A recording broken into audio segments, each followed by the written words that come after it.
one of the things that this war reveals is what a scam the military-industrial complex and military contractors have run on this country, right? Where they charge us these ridiculous amounts of money for a single missile, for a single Patriot missile, a THAAD, missile radar detector. Those THAAD radars are what, $1 billion a piece, and there's 7 of them, and now there's like 2 left because Iran destroyed them.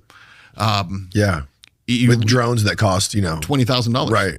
Yeah, Shahed drones are $20,000. We have a $600 million radar plane. There's only 7 of them in the world. There's now only 6 because they cut one in half with a drone. And when you look at the economics of that, it's like we are so far behind in terms of what we have in terms of military power. Yeah, look, we still have aircraft carriers more than anybody in the world. We have the largest Air Force in the world, and we have the second largest Air Force. The largest Air Force in the world is the U.S. Air Force. The second largest Air Force in the world is the U.S. Navy, right? It's incredible. However, drones kind of render some of that useless, right? You don't have to spend that kind of money on planes when you have swarms of drones everywhere. Right. So the Russians, the Chinese, the Iranians, as we just learned, are way ahead of us in terms of that technology, cheaper. That's why Trump went to GM and Ford recently. Yeah, I saw that. And said, we want you to start manufacturing,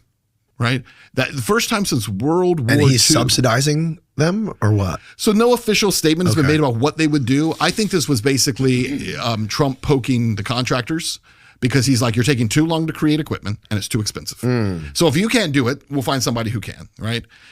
So yeah, they would basically do contracts if that were the case, and it would probably be a great thing for American automakers to shift. My guess would be he's talking to them about shifting to drone production, which would make sense because what the Russia-Ukraine war did was it showed the world a whole new battlefield.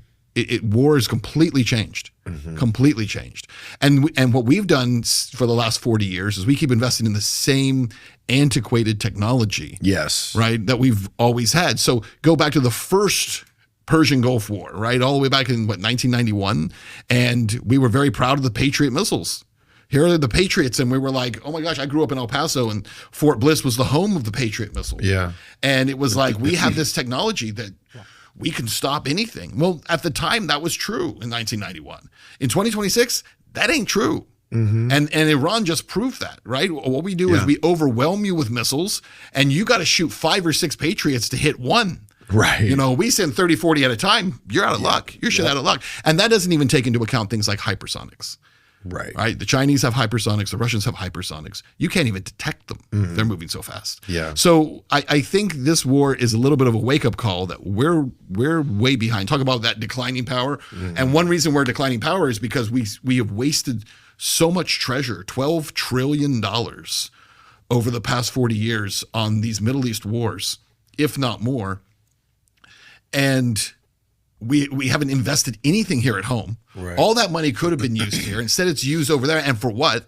And instead, what other countries have done is they've quietly moved past us in terms of that. So you better believe that the Chinese are watching, the Russians are watching every single thing that happens in this war, and they're watching response times and how we respond. And even the fact that we have all these aircraft carriers, but we won't get them anywhere near Iran because we're so afraid of them getting hit. آنچه در مورد ما میگویند